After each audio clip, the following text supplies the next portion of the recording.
A paz, irmãs. Estamos na leitura do livro A Vida Crucificada, de A. W. Tozer. Como viver uma experiência cristã mais profunda. Segunda edição, compilado e editado por James L. Snyder. Tradução, Lucia Makami, São Paulo, Editora Vida, 2021. Hoje leremos o capítulo 10. Os véus que obscurecem a face de Deus. Irmãos, não penso que eu mesmo já tenha alcançado, mas uma coisa faço, esquecendo-me das coisas que ficaram para trás e avançando para as que estão adiante. Prossigo para o alvo, a fim de ganhar o prêmio do chamado celestial de Deus em Cristo Jesus. Filipenses 3, 13 e 14. A mensagem, os objetivos e os métodos do Novo Testamento permanecem adormecidos. Atos realizados no nome do senhorio de Jesus Cristo são senhorio só no nome. Substituindo o verdadeiro senhorio de Cristo, introduzimos a nossa própria mensagem, os nossos próprios objetivos e os nossos próprios métodos para alcançar esses objetivos que são, em todos os casos, absolutamente não bíblicos. Seria heresia. Será que constitui uma mente radical se você orasse pedindo que Deus purificasse a intenção do seu coração com um indizível dom de sua graça? Essa, claro, é a grande oração do autor de A Nuvem do Não Saber. Abre aspas. Deus, suplico-te que purifique a intenção do meu coração com o indizível dom de tua graça, para que eu possa amar-te perfeitamente e louvar-te dignamente. Fecha aspas. Ansiar amar a Deus e louvá-lo dignamente deve significar mais que as palavras que você pronuncia. Deve custar-lhe tudo. Seria isso heresia? Alguém deveria ser preso por isso? Deveria por isso ser condenado ao ostracismo de acordo com a nossa inódia? De acordo com os nossos livros devocionais? De acordo com a história da igreja remontando até Paulo? E de acordo com a vida de todos os santos? Não penso que seria. O apóstolo Paulo disse que, para ganhar Cristo, teria renunciado a todo esse mundo. Filipenses 3, 7 e 8. Ele queria que todos conhecessem Cristo como uma experiência consciente para usar uma linguagem moderna e para receber o reino dos céus. Informou que orava todo o tempo pedindo que Cristo habitasse no coração de cada cristão. Efésios 3,17. Declarou aos coríntios, abre aspas, examine-se para ver se vocês estão na fé. Prove-se a si mesmo. Não percebem que Cristo Jesus está em vocês? A não ser que tenham sido reprovados. Fecha aspas. 2 Coríntios 13, 5. E aos romanos, abre aspas. Se alguém não tem o Espírito de Cristo, não pertence a Cristo. Fecha aspas. Romanos 8, 9. É pela habitação de Jesus que recebemos as riquezas de Deus e vemos seu rosto sorridente. Infelizmente, entre os cristãos e a face de Deus tem se desenvolvido o que chamarei de, abre aspas, véus de obscuridade. Fecha aspas. Esses véus escondem as preciosas riquezas de Deus daqueles dentre nós que prosseguem rumo à perfeição. O efeito é que já não conseguimos ver a face sorridente de Deus. Reconheça os véus. Num dia nublado e escuro, o brilho do sol fica obscurecido. O sol ainda está lá, mas a nossa capacidade de aproveitar os raios solares fica grandemente reduzida. Assim é no mundo espiritual. Há certos véus que se colocam entre nós e Deus têm efeito semelhante. Esses véus são, em geral, de confecção nossa. Permitimos que se desenvolva na nossa vida e, na maior parte das vezes, nem temos consciência do impacto que exercem sobre nós. Deixe-me descrever alguns dos véus mais problemáticos. Orgulho e teimosia. Sem dúvida, os primeiros e mais fortes desses véus são o orgulho e a teimosia. Nada é mais adâmico que isso. A raiz de ambos é uma opinião inflada sobre nós mesmos. Aquilo que nos causa o maior problema é o que mais honramos. O termo muitas vezes usado nesse sentido é a palavra ego, entre aspas. Essa é a única palavra expressa a raiz de todos os nossos problemas com nós mesmos, com a nossa família, os nossos amigos e certamente com o nosso Deus. É quando usurpamos o lugar que cabe a Deus que ocorrem os problemas. O motivo pelo qual fazemos isso é que temos opinião mais elevada sobre nós mesmos do que sobre todos os outros, inclusive Deus. Mesmo quando achamos que estamos errados, a teimosia nos impede de reconhecer esse fato, de modo que não conseguimos seguir adiante. O problema com o orgulho e a teimosia é que eles se concentram em nós e obscurecem a face de Deus, aquele que em todos os casos provê a solução para nossos problemas. O orgulho e a teimosia distorcem a importância da autoridade de Deus na nossa vida. Vontade própria. Associada ao orgulho e à teimosia, esta é a vontade própria. O aspecto perigoso desse véu é que se trata de algo muito religioso. No mundo natural, a vontade própria é algo positivo. Levada ao contexto da igreja, contudo, pode ser devastadora. A vontade própria sempre usurpa a vontade de Deus. À primeira vista parece muito boa, mas passe por pessoas com vontade própria e veja o que acontece. Deixe que algo desafie a vontade própria de alguém, inclusive a sua, e veja como isso é realmente. A vontade própria distorce a face sorridente de Deus e esconde o fato de que a vontade de Deus tem em mente o nosso melhor interesse a longo prazo. A vontade própria só se importa com o agora. Ambição religiosa. A ambição religiosa é provavelmente o mais enganoso de todos os véus. Uma pessoa pode ser ambiciosa de maneira muito religiosa. Vemos isso o tempo todo. Infelizmente, a ambição religiosa, em geral, distorce a vontade de Deus. Ela funciona mais ou menos assim. A maioria das pessoas que deseja que a sua igreja cresça e seja uma força poderosa para Deus na comunidade... Vou repetir, irmãs. Ela funciona mais ou menos assim. A maioria das pessoas deseja que sua igreja cresça e seja uma força poderosa para Deus na comunidade. E isso é admirável, mas junto vem uma pessoa religiosamente ambiciosa que gera tanta empolgação entre o povo que este se esquece de todo o propósito da comunidade. O que Deus honra não é a grandeza. Aliás, na maior parte do tempo, as vastas multidões impedem o que Deus realmente quer fazer. Alguns pastores estão empurrando suas igrejas além do escopo da autoridade divina.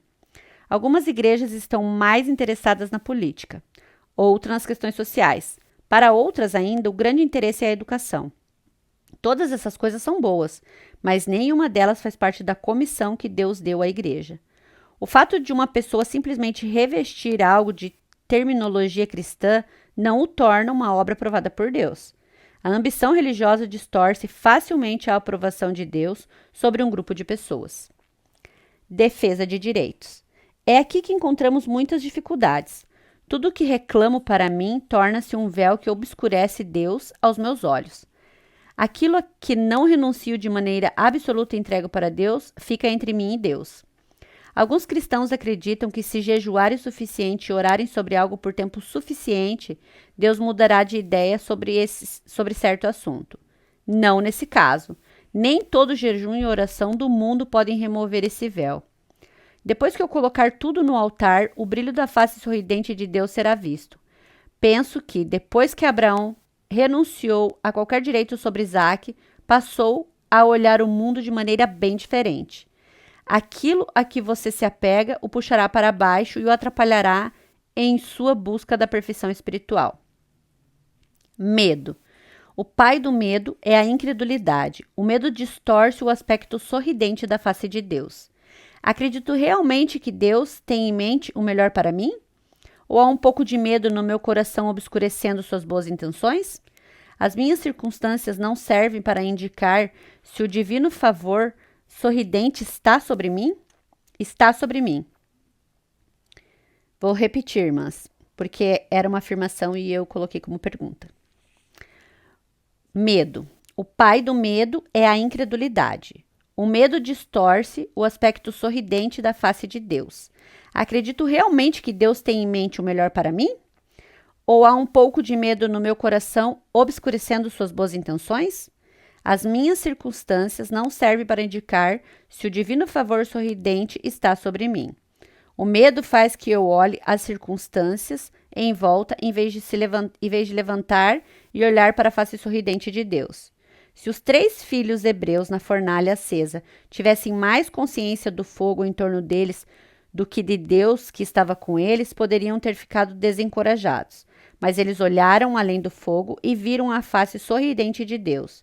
Tinham tanta consciência de Deus e de seu favor sobre eles que as Escrituras nos contam que, quando saíram da fornalha, nenhum deles tinha o corpo queimado e suas roupas nem sequer tinham cheiro de fumaça. Daniel 3:27. Dinheiro. O dinheiro é outro grande véu que obscurece a face de Deus diante do cristão. Como é fácil ficar enredado numa teia de finanças. Isso inclui não só ter muito dinheiro, mas também não ter dinheiro suficiente. Salomão foi sábio ao dizer: 2 coisas peço que me dês antes que eu morra. Mantém longe de mim a falsidade e a mentira. Não me dês nem pobreza nem riqueza. Dá-me apenas o alimento necessário. Senão, tendo demais, eu te negaria e te deixaria e diria: quem é o Senhor?